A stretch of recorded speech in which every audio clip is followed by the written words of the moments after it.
Aktivitas penempatan bahan kompos di kawasan X Galian C di Kabupaten Klungkung juga mendapat perhatian Ketua DPRD Klungkung, Anak Agung Gede Anom. Menurutnya aktivitas tersebut harus disertai pengawasan ketat dan terpadu agar tidak menimbulkan persoalan lingkungan di kemudian hari. Ia menegaskan, pemerintah daerah bersama pemerintah provinsi perlu memastikan bahwa material yang dibawa ke lokasi benar-benar berupa kompos, bukan limbah lain yang berpotensi mencemari kawasan penyangga pusat kebudayaan Bali. Menurutnya, keterlibatan masyarakat sekitar juga penting.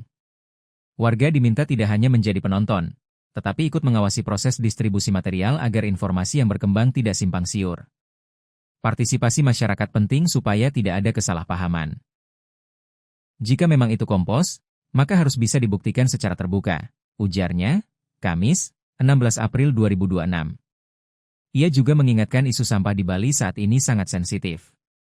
Tidak hanya berkaitan dengan lingkungan, tetapi juga berdampak pada sektor ekonomi, sosial, bahkan berpotensi masuk ranah politik jika tidak ditangani secara tepat. Ketika pengelolaan sampah tidak dikomunikasikan dengan baik, reaksi publik cenderung cepat memanas. Kondisi ini justru bisa memicu penolakan, alih-alih membangun kesadaran kolektif untuk mengelola sampah secara berkelanjutan. Lebih jauh, ia menilai persoalan sampah melibatkan banyak pihak, mulai dari masyarakat, desa adat, pelaku usaha hingga pemerintah. Karena itu, setiap kebijakan atau aktivitas yang berkaitan dengan pengelolaan sampah harus dikawal secara terbuka untuk mencegah konflik. Ia mengingatkan, isu seperti ini kerap berkembang menjadi polemik dan dimanfaatkan untuk kepentingan tertentu jika tidak diantisipasi dengan komunikasi yang jelas. Yang perlu dijaga adalah kepercayaan publik. Jangan sampai muncul persepsi negatif akibat informasi yang tidak utuh, tegasnya.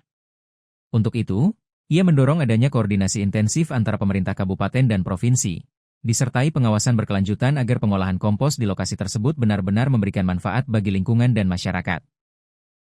Diketahui, aktivitas ini merupakan bagian dari upaya pemanfaatan bahan kompos yang nantinya akan digunakan untuk mendukung program penghijauan di kawasan pusat kebudayaan Bali. Namun dalam pelaksanaannya, muncul pro dan kontra di tengah masyarakat.